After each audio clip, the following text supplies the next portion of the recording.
Hello friends! Today I have an illustrative example for you of one particular concept. The solution to this position is quite simple, and yet I think it's very important to see for those who are not the most experienced chess players. Before I guide you through this position, please pause the video and think what would you play in this position if you were given the white pieces. And so in this position, white is much better. White is enjoying the so-called space advantage thanks to the pawns on e5 and b4. They have more central control. The position does not favor the two bishops because it's closed, and the bishop on b7 is simply horrendous. It is restricted by its own pawns around on the light squares, and it's very immobile. So one of the ideas for white could be to exchange one of the knights for opponent's good bishop. Then we would enter the so-called good knight versus bad bishop scenario. Let's investigate that concept shortly.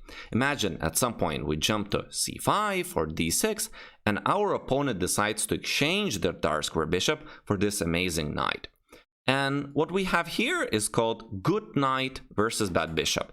Knight is good because we have an opportunity to go to an outpost, which would be one of them would be the d6 square, and the knight is so good on that square that opponent might wake up in the middle of the night and look under his bed if there is no such amazing knight. It's nightmares. And the bishop is bad because it's the same color as their pawns that are fixed. So pawns are on the light squares and the bishop is losing all its mobility. However, that's not the best way to play here. One has to see an opportunity for white to launch a kingside attack, because white can bring many more pieces to the king side than the opponent can. His king is there, so there is a target on the king side, and so if someone asks what is a kingside attack, it means that one side have more pieces coming to the king side than the other. Now, the move that I want you to play here, and is the best, would be knight f to g5.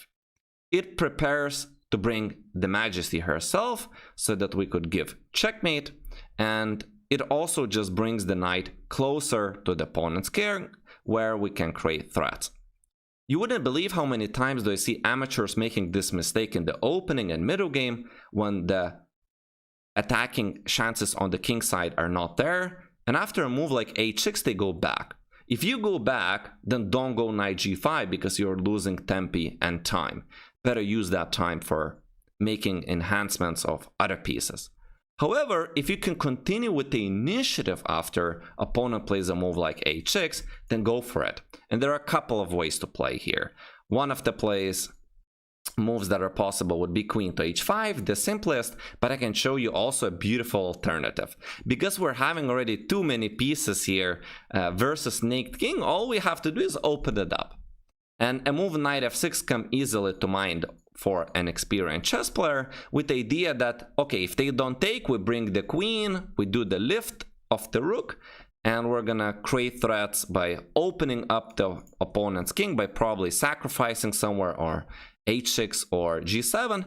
And if they take, then we have the king open, and now we just have to bring pieces to attack it. You could also take the f6 pawn with your own pawn, but rook takes also wins. So as they're having a material advantage of two extra pieces, it's not a fair fight when the king is just naked in completely open position. And we're already threatening mate in 2. There is no escape via f8 square, queen say takes g5, king f8, and again, it's just not fair fight. Our rook could come to the f1 square and continue the attack. So even sacrifices like f7, as long as we're opening up the king and not allowing black to bring any backup, work because we have all of these mating threats in mind. Just keep in mind that queen alone won't be able to mate 99% of the time. So you need at least two pieces that are left on the board near the opponent's king. So this is one of the ways to continue this attack, and the other one is, say, maybe more classical, just bringing the queen, and as our opponent is grabbing the material, for example, pawn takes g5, okay, we still have many pieces that are coming to the attack, and at the same time the opponent's king is getting more and more opened. So now I just want to play queen to h7 and give a mate on that square. So a move like rook e8 again makes sense for black to try to escape bf8, but here there are just too many pieces that are around the king, and tactics start appearing to our favor. Tactics do appear to favor of the side that is more active. So this was an illustrative example of a feasible kingside attack. Look for these opportunities when you see that potentially more of your army are coming to one side of the board. You must always be aware of potential counterplay, and I think one of the good things about this position for white as well is that the center is kind of closed, or white is dominating it. One of the main concepts are that we can only launch a side or a flank attack if the center is closed or one side is dominating it, right? So it's important to not allow any kind of counterplay like that under good circumstances for black. And here there are no such good circumstances for black. I think he's just too late after knight to g5. So I hope you enjoyed this short video on kingside attack.